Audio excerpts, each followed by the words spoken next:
Curious George, the curious little monkey. Here he comes, as happy as can be. Curious George, the curious little monkey. Why is he curious? Well, let's go and see. Curious George gets an X-ray. George, said the man with the yellow hat, I'm going to the hospital for a checkup. Come along with me. They got into their little blue car and went off. The waiting room was crowded. Paul was there for some X-rays. He looked worried.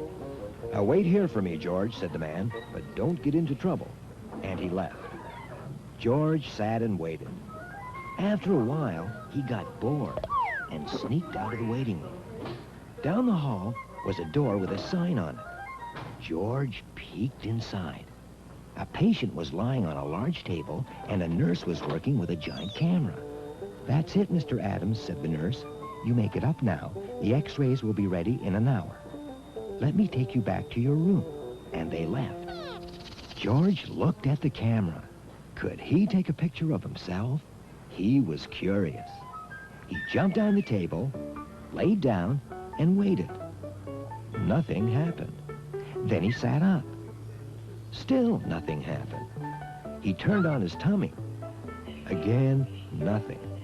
George got up and went into the next room. Some X-rays were hanging on a wire in front of some lights. It looked like a clothesline. There was an X-ray of somebody's chest. Then a picture of somebody's leg. Then a head. Then an arm. George started to take them down, one by one, and spread them out on the floor. Just then, the nurse came in and saw the X-rays on the floor. What do you think you're doing? She shouted. George was scared. It was time to get away. Come back here, shouted the nurse. But George was gone.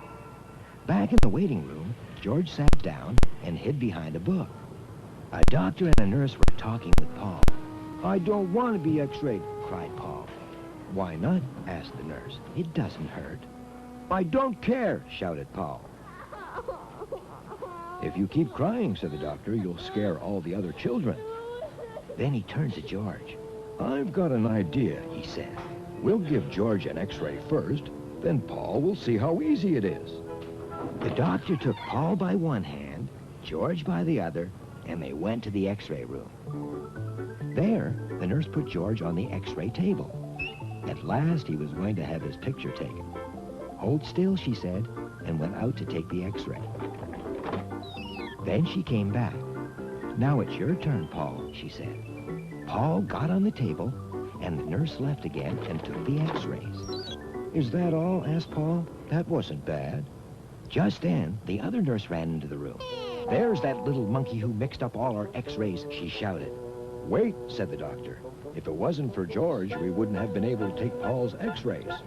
I guess you're right, said the nurse, and she smiled. Then the doctor turned to George, put something on George's tummy, and listened carefully. There's something wrong in there, he said. George was scared. What was the matter with him? It's empty, said the doctor. We'd better put some food into it. Everyone laughed. The doctor took George and Paul to the cafeteria and bought each of them a big ice cream soda. Looks like they're taking good care of you, George, somebody said. It was the man with the yellow hat. Time to go home, George, he said. Finish your soda. And that's what he did. They waved goodbye to all their new friends and drove home.